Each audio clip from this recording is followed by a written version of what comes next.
Effort of our guys. I thought for 40 minutes, I thought we tried to create tempo, and the tempo was created by our defense.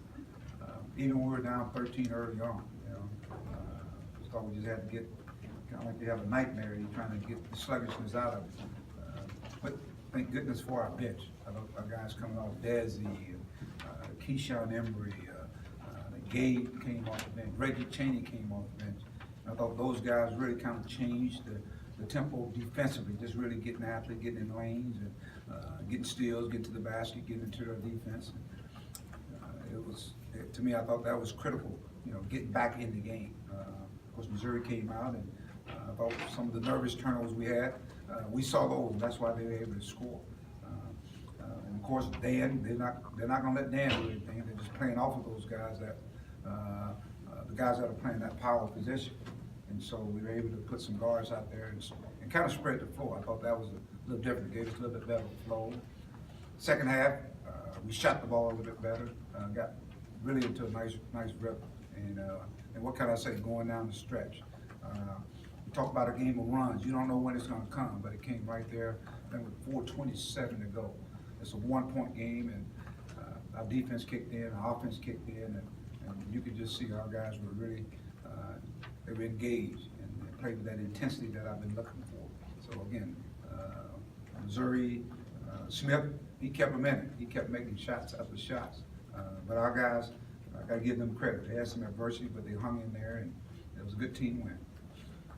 Yeah, Mike, you guys obviously been struggling. What's going through your mind when you're down 17-4 and I think you're 1 for 12? What'd you guys do to get it going in your direction? Well, we brought some energy off the bench. I thought the guys came off the bench and they created some offense with their defense.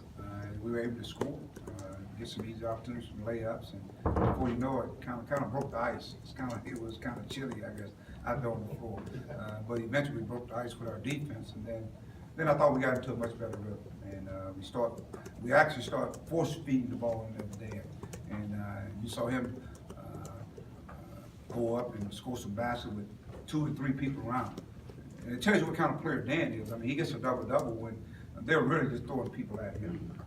But we were able to, again, go a little smaller, spread the floor, get in the gaps, and knock some shots down. Yeah, kind of talk about you guys, going smaller, going to 4 guards, there some key spots. What led to that strategy?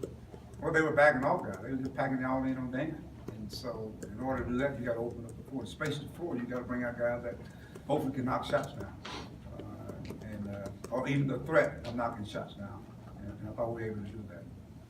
Mike, did you think the pressure from your 4-guard lineup would have forced Missouri into a few more turnovers than you were doing early in the first half? You know what? I'll just talk about what we want to do. I thought we want to create tempo, and that's who we are. And so it was good for me just to see our guys go out and leave it all on the floor. I thought we made the adjustments. They attacked us at times, but I thought the constant pressure. And they made some plays. They made some shots. They got some easy opportunities. But sometimes, over a course of a game, we just tried to make them uncomfortable. I thought that was the biggest difference. And then our guys kept the pressure. I thought we kept the pressure, touching balls and coming up with them and getting on the other end and making buckets with it and getting back in our defense. So it was just a constant. I thought it was a constant of disruption. Could you talk a little bit about how, Geis was playing pretty well, but you guys were able to stop him from really hurting you guys tonight? He was a key. I thought he's the head of their basketball team. I thought we wanted to make him work, and he got in that lane and kicked it back to Smith a couple of times. That's what he does.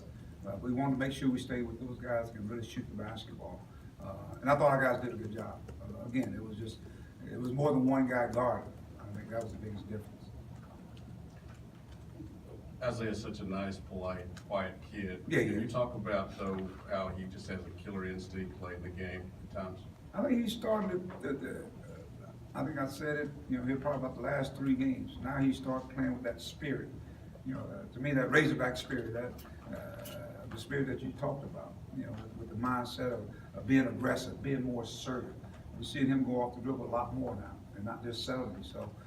So it's good to see him, even defensively. You can see him engaged, touching balls, and so he's learning. I mean, just like our team. I mean, it's amazing. You watch the first half, and then you see the second half. You wonder sometimes, is it the same guys out there? We had 9 turnovers at halftime. I think we ended up with 14 for the game. So that means we have 5 turnovers in the second half and playing at that pace. See, that's, to me, is the mark of our team is we value the basketball. We want to create turnovers, but we value the basketball. So it's still a learning process, I'm sure, for him. But it was good to see him step up in big moments. But I thought tempo had a lot to do with that, Devin. The tempo had a lot to do with that.